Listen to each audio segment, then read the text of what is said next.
Welcome back, nerd dongles. It's your guide, Key, and on this journey, we're going to continue painting my custom Tyranid Hive Fleet, Hive Fleet Cleptes. That's right.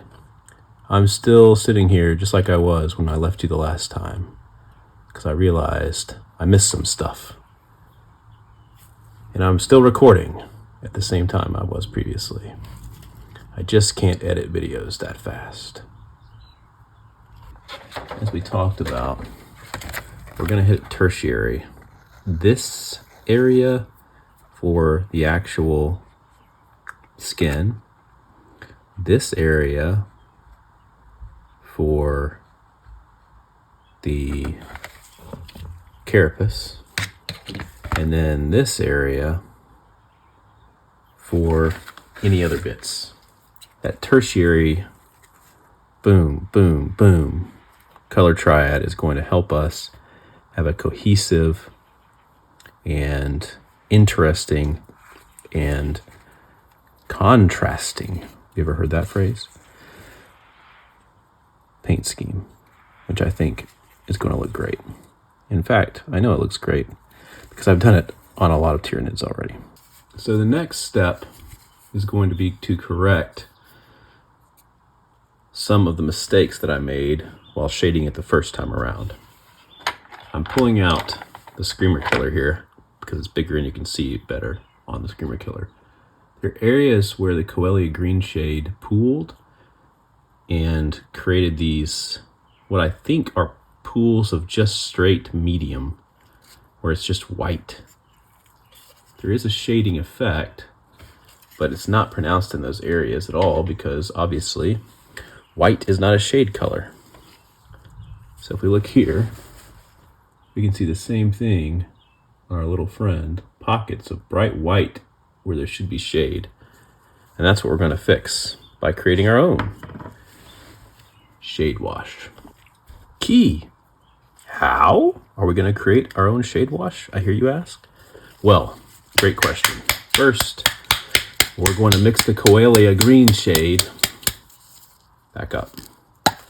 Then we're going to open it. I'm going to take this plastic pipette that I have hundreds of from Amazon. I'm going to put some into this plastic dry palette. I'm going to rinse my pipette out because I am cheap. Voila, a basically clean pipette. It's going to be set aside. Hopefully I won't need it anymore. And then I'm going to take this dark green color from AK, shake it up as well. I'm going to dunk a little bit in there, drop, drop, drop, drop, drop. I'm going to take a little bit of my old friend, Caliban green. Swoop. Mix it in there.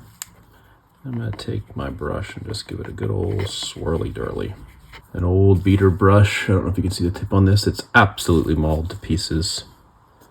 I'm taking one of my models, getting a little water in there.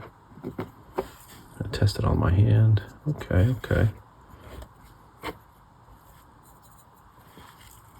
And I'm going to just get it in there like that.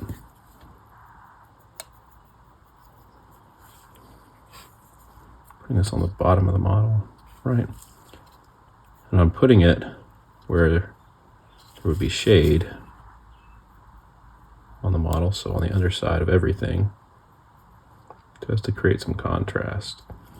Anywhere I want there to be shade.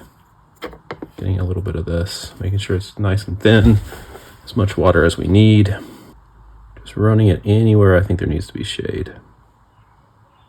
Including the vents on their arms, underneath their arms, weird little gaps, keeping it nice and wet so that it's flowing around. Bottom of arms, the neck. I'm gonna get it very thin, kind kind of apply it across the face a little to get some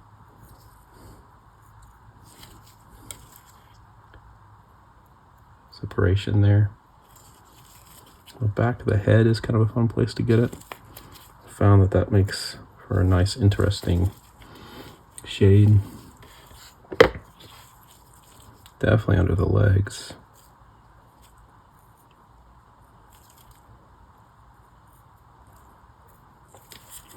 You can almost turn the model upside down and treat it like a reverse highlight with shading.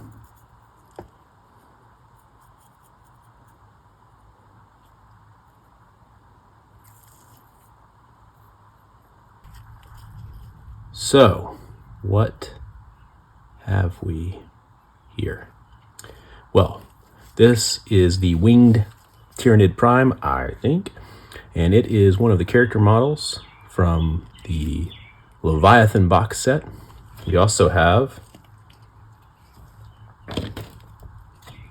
1, 2, 3 of the Von Ryan's Leapers from the self-same box set that I'm going to be working on today. We have a thunderstorm making an appearance in the background and dropping some big fat raindrops on us. And we also have some magenta and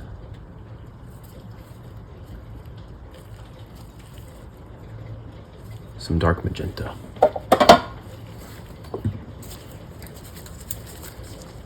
Fresh from Adepticon, unopened. There it is. With John Ninus's own signature on it. Look at that. Amazing. All right. AKA Nin John. We're going to try it out. Let's do this. Yeah. Oh, that is a pretty color, folks. Wonk. I'm in love. In our normal AK magenta, which I've used plenty. Those are going to be our starting pink colors. Now let me show you what we're going to do with these. We're going to start with them. Now I have switched back to magnification. Unfortunately, you guys don't have the benefit of it like I do. Whoa. I use digital stuff for you guys, you know, when I do. Right now, we're going to start hitting some of these little tentacles on the face.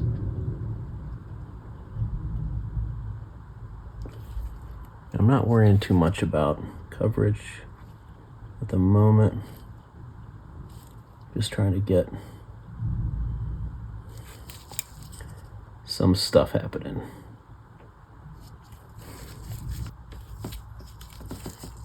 Don't really need the magnification as much right now, but it's helpful when I'm getting close to the face to make sure I'm getting up to the edge of the face, but not onto the face. Even with this big fat brush, helps to have that separation really clearly visible for me. Can't paint it if you can't see it.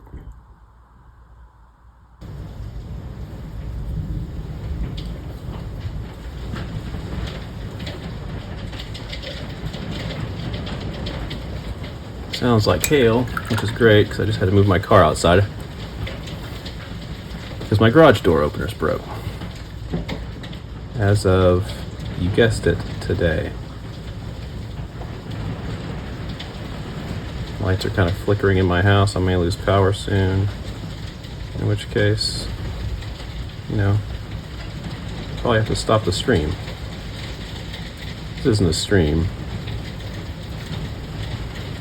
So normally I don't think the entire underside of the wings would be the same color, but I want there to be a deep shadow down here. And this is a good way to create it, so that's all we're doing.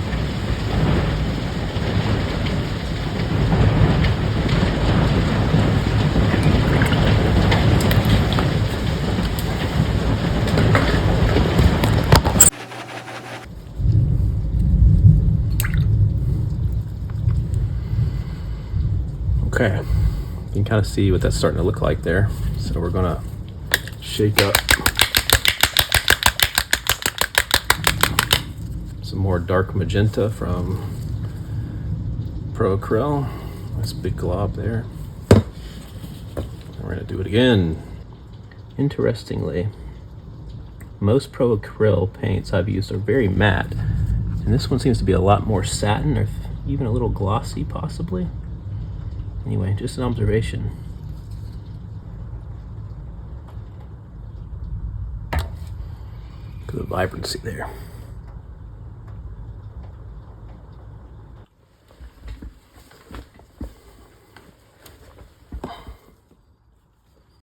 Thanks for joining, folks. We'll be right back with another installment of Paint These Tyrannids. Please like and subscribe. Still trying to hit 50 subscribers so we can unlock live streaming on the channel. Thanks for you who have already subscribed. See you next time.